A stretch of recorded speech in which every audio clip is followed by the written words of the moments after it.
শিল প্রভুপাদ এই জড়জগৎকে একটি ছুরির সঙ্গে তুলনা করেছেন। ঠিক যেমন একজন ডাকাত ছুরির দ্বারা মানুষকে মেরে ফেলে, কিন্তু একজন ডাক্তার সেই ছুরির দ্বারা অপারেশন করে মানুষের প্রাণ বাঁচায়।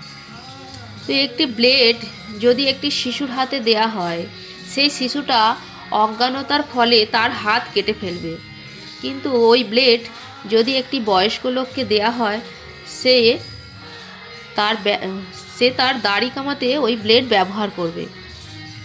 উভয় ক্ষেত্রে দেখা যায় ছুরি বা ব্লেডের কোনো দোষ নেই, কিন্তু সেগুলি প্রয়োগের ওপর নির্ভর করে তার সুফল পাবে না কুফল পাবে। তদ্রূপ এই জড়জগতের মানুষ যথাযথভাবে জীবনযাপন করার উপায় না জানার ফলে সে কর্মবন্ধনে আবদ্ধ হয়ে দুঃখ দুর্দশা ভোগ করছে, কিন্তু যথার্থ আত্মজ্ঞান লাভ করে সঠিকভাবে জীবনযাপন করলে যে কর্ম তার বন্ধনের কারণ, সে কর্মই তার মুক্তির কারণ হতে পারে। ভগবদ্গীতায় ভগবান শ্রীকৃষ্ণ পুঙ্খানুপুঙ্খভাবে বর্ণনা করেছেন কিভাবে আমরা এই জড়জগৎ রূপক ছুরিকে ব্যবহার করতে পারবো এবং জীবনে সুফল লাভ করতে পারবো। হরে কৃষ্ণ।